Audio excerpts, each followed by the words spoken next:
We're going to go through these Trimet sock puppets defense of the Trimet jail one by one because it's so classic Trimet. I mean, I already know who the Trimet board is. The Trimet board is a sock puppet regime for the Trimet general manager.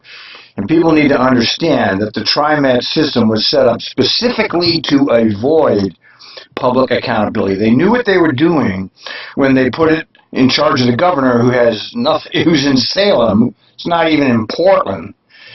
They put it in charge of the governor so it's removed from public consciousness, who has the power to appoint the board, and they're all technocrats and or businessmen and or lawyers. Okay, there is no people that work at Trimet running the system. I mean drivers, mechanics, station agents, etc. People that actually have the task of keeping the system running. None of those people are represented on the board, and none of the riders. Nobody is on that board that actually is dependent on transit. And when I mean dependent, I mean you go to work on transit, you go to your doctor on transit, you go shopping on the transit. The transit is your mobility. There's nobody on the board like that. So they don't have any idea what people that are using their system or operating their system think.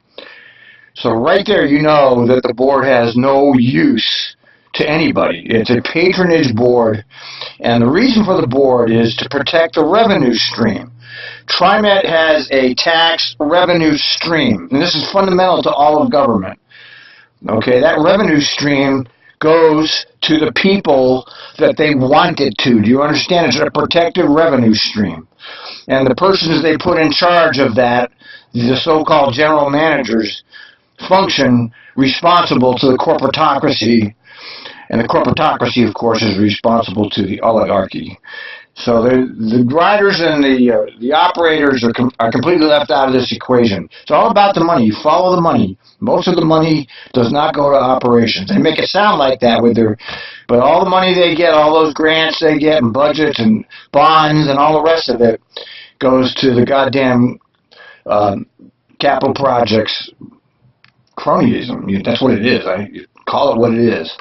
You know, Stacy Whitback, CMH2 Hill, Parsons Bickenhoff, all the usual suspects, and that's millions upon millions added up over time, and it's probably 3 times the amount they spend on operations.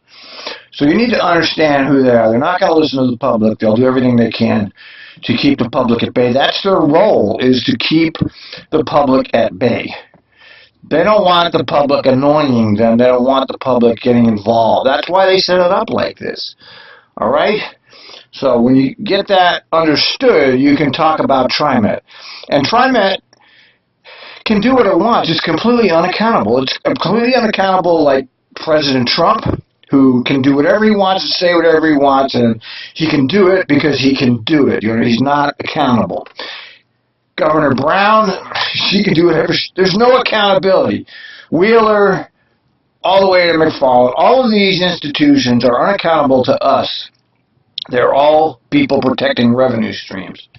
And they have to keep the public at bay. That's the point. You need to understand that we, the public, are a nuisance to them being the technocracy who serves the ruling classes.